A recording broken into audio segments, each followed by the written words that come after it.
राजस्थान में 25 लोकसभा सीटों पर चुनाव हुए, लेकिन जब नतीजे आए तो हर कोई चौंक गया।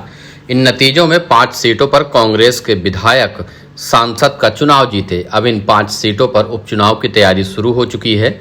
एक और जहां कांग्रेस इस सीट को एक बार फिर से जीतकर अपने कब्जे में रखना चाहती है, तो वहीं भाजपा भी इस सीट को हर हाल में फतेह करने में कोई कसर नहीं छोड़ेगी। हालांकि अभी तक विधानसभा उपचुनावों को लेकर कोई तारीख तो तय नहीं हुई है, लेकिन भाजपा और कांग्रेस के नेता इस सीट पर भाग्य आजमाने के लिए जयपुर से दिल्ली की दौड़ में लग गए हैं। कांग्रेस की बात करें तो इस सीट पर लोग चर्चा कर रहे हैं कि नवनिर्वाचित सांसद हरीशचंद्र मीणा अपने किसी परिवारजन को टिकट दिलवाना चाहते हैं, लेकिन इन अफवाहों में ज़्यादा दम नजर नहीं आ रहा है, क्योंकि हरीशचंद्र मीणा खुद चाहते हैं कि इस सीट पर पार्टी किसी स्थानीय नेता को टिकट दे, ताकि वो विधानसभा में स्थानीय मुद्दों को प्रमुखता से उठा सकें।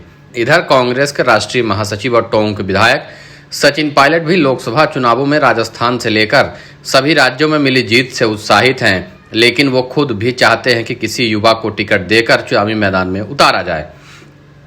चलिए अब आपको बताते हैं कि कौन वो नेता हैं जो टिकट की दौड़ में दिल्ली पहुंच चुके हैं। कांग्रेस खेमे में सबसे पहला नाम मुरली राम गुर्जर का माना जा रहा है, जो मूल रूप से सवाई माधोपुर जिले के निवासी हैं और विधानसभा चुनावों से ही देवली उनियारा इलाके में सक्रिय नजर आ रहे हैं। लेकिन जब विधानसभा चुनावों में मुरली राम गुर्जर को टिकट नहीं मिला और हरीशचंद्र मीणा प्रत्याशी बने, तब भी सक्रिय रूप से चुनावी प्रचार किया और जीत में अहम भूमिका निभाई थी।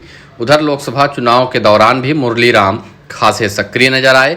गंगापुर सिटी, बामनबास सहित सवाई माधोपुर इलाके में गांव-गांव जाकर हरीशचंद्र मीणा के समर्थन में वोट मांगे थे। यूथ कांग्रेस के जिला अध्यक्ष और जिला परिषद सदस्य हंसराज गुंजल भी इन दिनों टिकट के लिए जयपुर से दिल्ली की दौड़ लगा रहे हैं। बतौर युवा कार्यकर्ता अपनी छाप छोड़ने वाले गुंजल के सचिन पायलट से लेकर हरीशचंद्र मीणा खुद मुरीद हैं। वहीं कांग्रेस के वरिष्ठ नेता और पूर्व विधानसभा उपाध्यक्ष रामनारायण मीणा की निगाहें भी इस सीट पर दोबारा टिक गई हैं। रामनारायण मीणा देवली उनियारा सीट से विधायक भी रह चुके हैं। उधर भाजपा खेमे की बात करें तो गुर्जर नेता और विधानसभा चुनाव हारे विजय सिंह बैंसला उपचुनावों में अपनी हार का बदला लेने की पूरी तैयारी में हैं। चर्चा है कि बैंसला इस बार फिर से टिकट लाकर अपना हार का जख्म भरना चाहते हैं। इधर भाजपा की राष्ट्रीय मंत्री अलका गुर्जर की इस सीट पर चुनाव लड़ने की चर्चाएं जोर पकड़ रही हैं। माना जा रहा है कि इस बार भाजपा महिला उम्मीदवार पर देवली उनियारा में दांव खेल सकती है।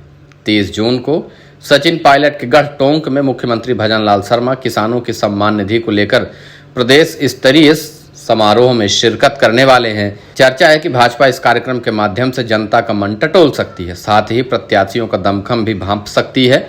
हालांकि भाजपा का एक खेमा पूर्व मंत्री प्रभुलाल सैनी के टिकट को लेकर खासा आश्वस्त नजर आ रहा है, लेकिन फिलहाल प्रत्याशियों के नामों को लेकर ना तो कांग्रेसी कुछ बोल रहे हैं, ना ही भाजपाई। लेकिन इतना जरूर है कि भाजपा के नेता, मंत्री, मुख्यमंत्री खुद विधानसभा उपचुनावों की 5 सीटों पर जीत का दावा कर रहे हैं। ऊर्जा मंत्री हीरालाल नागर ने टोंक में 5 विधानसभा सीटों के उपचुनावों में जीत का दावा किया है। फिलहाल उपचुनावों में टिकट किसे मिलेगा यह तो अभी तय नहीं है। न कांग्रेसी कुछ बता पा रहे हैं, ना ही बीजेपी वाले कुछ बता पा रहे हैं। लेकिन हर एक विधानसभा सीट के लिए अलग अलग नाम और अलग अलग दावे अभी से सामने आने लगे हैं। फिलहाल कहा यह जा रहा है कि कांग्रेस की तरफ से टोंक में वही होगा जो सचिन पायलट चाहेंगे, और सचिन पायलट के बिना टोंक में किसी को टिकट नहीं मिलेगा। सचिन पायलट के ही कैंप के नेताओं का दावा ज्यादा मजबूत नजर आ रहा है। हरीशचंद्र मीणा भी सचिन पायलट कैंप के नेता थे और पायलट के ही प्रयासों के बाद उनको लोकसभा का टिकट मिला था और पायलट के दम पर ही वह चुनाव निकाल कर आए भी हैं। एक तरह से यह साफ माना जा रहा है कि टोंक में टिकट उसी को ही मिलेगा जिसे सचिन पायलट दिलवाएंगे। फिलहाल सचिन पायलट राजस्थान के उपचुनावों में अभी से तैयारियों में लग गए हैं। चुनावों की तारीखों का ऐलान होने के साथ धीरे धीरे यह भी तय हो जाएगा कि आखिरकार टिकट किसको मिलेगा।